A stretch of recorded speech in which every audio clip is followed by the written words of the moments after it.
Bonjour, c'est Cindy. Je vous retrouve dans une nouvelle vidéo concernant les relations amoureuses et notamment rencontrer le bon partenaire. Ici, on se met dans une situation où on est un homme et on a notre premier rendez-vous et on veut savoir si on plaît à la personne en face, donc notamment une femme. Donc ça s'adresse plutôt aux hommes avec une énergie plutôt masculine et qui s'adresse plutôt à une femme ou une énergie plutôt féminine en face. Donc vous allez voir que c'est un peu plus... ça peut parler aux deux personnes, mais il y a des signaux qui sont un peu plus féminins et d'autres qui sont un peu plus masculins. Donc là, on va voir ce que peut renvoyer une femme comme signaux de séduction quand on est un homme et qui peut nous confirmer que finalement, oui, on lui plaît. Si vous aimez ce genre de vidéos, n'hésitez pas, abonnez-vous à la chaîne, mettez des pouces, moi ça me pousse à vous proposer d'autres sujets aussi. Et puis aussi, si vous avez d'autres idées, n'hésitez pas, interagissez. Vous pouvez mettre des commentaires, tous les commentaires sont lus. S'abonner à la chaîne, c'est gratuit. Vous avez aussi plein d'infos dans la barre de description qui est normalement juste en dessous de cette vidéo. Donc n'hésitez pas, partagez, likez. Moi, ça me fait un grand plaisir. Plus on est vu, c'est votre chaîne. Plus on est nombreux, plus on peut créer un mouvement et plus on peut aller loin ensemble. Donc voilà, c'est petit aparté. Je vais vous parler de l'article qui est écrit donc, sur le site internet evol-love.com. Vous retrouvez l'article avec plus de détails. Et là, je vais vous faire une petite synthèse en vidéo. Donc, comment savoir si on plaît à une femme quand on est un homme? La femme va renvoyer des signaux, mais qui peuvent parfois être subtils. Surtout que d'une femme à l'autre, vous allez voir, ça va être assez différent. Mais de façon générale, on va pouvoir retracer certains signaux. Donc, si on est un homme et qu'on se pose la question si le rendez-vous s'est bien passé, mais est-ce qu'on lui plaît vraiment? Surtout si la personne nous plaît en face, on a peut-être envie d'en savoir un peu plus. Donc on a un langage corporel déjà qui n'est pas toujours le même aussi d'une femme à l'autre, mais en général si on a un contact visuel qui est assez prolongé, vous sentez vraiment qu'il y a une connexion qui se crée et notamment le regard est très important quand il s'agit d'un jeu de relations pour voir si les émotions, tout ça, ça passe beaucoup au travers du langage mais surtout au travers du corps et le regard est un moyen de communication finalement qui est souvent inconscient mais où on peut lire souvent dans l'esprit et les yeux de la personne en face. Donc c'est hyper important d'avoir un contact visuel et si celui-là est prolongé, ça veut dire que finalement tout se passe bien et que vous avez un certain confort, une certaine aisance, vous avez envie de plonger les yeux dans ses yeux et inversement, c'est plutôt bon signe. Également le sourire, une personne qui se sent à l'aise, un sourire spontané qui indique, et pas un sourire poli et gêné, un sourire vraiment spontané et sincère, ça va montrer potentiellement qu'elle apprécie votre compagnie. Donc c'est vraiment important aussi de prêter attention à ces petits signes du corps. Vous avez la proximité physique aussi. Alors vous avez des femmes qui sont plutôt distantes, mais du moment où il y a une proximité ou un rapprochement, vous voyez, chacun on a notre sphère, on va dire une distance sociale qui souvent est peu franchie. Si cette proximité, vous voyez que vous rentrez un peu plus dans sa bulle et qu'elle rentre un peu plus dans la vôtre, c'est un signal aussi que ça connecte plutôt pas mal et que c'est plutôt bien parti. Carrément, on peut aussi arriver à avoir des petits effleurements, se toucher. Alors effectivement, si elle vous effleure la main en allant chercher une petite cuillère ou un morceau de sucre au café, ça ne veut pas dire forcément que c'est gagné et que vous lui plaisez à coup sûr. C'est en tout cas un bon signe si le contact léger, sincère et puis spontané, il vient se faire tout seul et vous sentez vraiment, du coup en plus ça peut être un signe d'émotion et ça peut générer des émotions et des sensations qui prouvent que vous, ça vous touche et que elle, ça la touche aussi.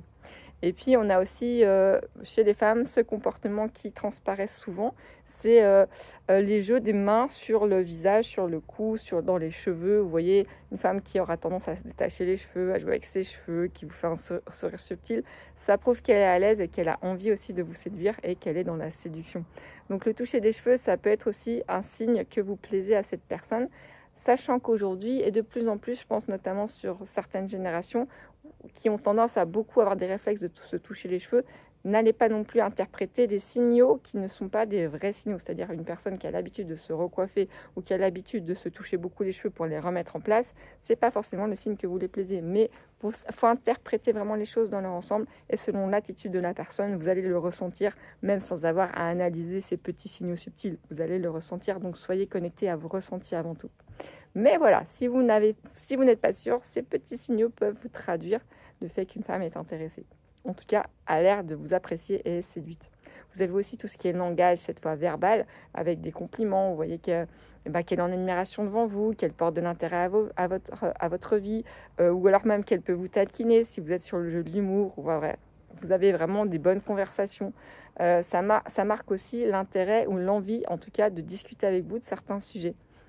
Donc là aussi, au niveau vocabulaire, au niveau aisance, et puis savoir si les messages sont plutôt dans la séduction ou non, ça va être à votre ressenti qu'il va falloir se fier au maximum, parce que de là à se dire on s'entend très bien, mais est-ce que c'est plutôt amical ou est-ce que c'est plutôt sentimental, émotionnel, relationnel, amoureux, ça va peut-être être un peu compliqué, surtout dans les premiers moments, de pouvoir décrypter, puisque finalement c'est la première connexion, c'est on sent qu'on peut séduire ou être attiré par la personne sans pour autant vraiment la connaître.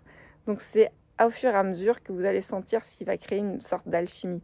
Ce ne sera pas instantané, ça va peut-être prendre plusieurs heures, plusieurs minutes, des fois plusieurs rendez-vous, et vous allez sentir si finalement cette relation de séduction, ce petit côté émotionnel, relationnel, amoureux, et c'est toute cette phase de séduction, de test, d'apprentissage de l'autre, si vous avez vraiment envie d'aller plus loin, et si elle a aussi envie d'aller un peu plus loin avec vous.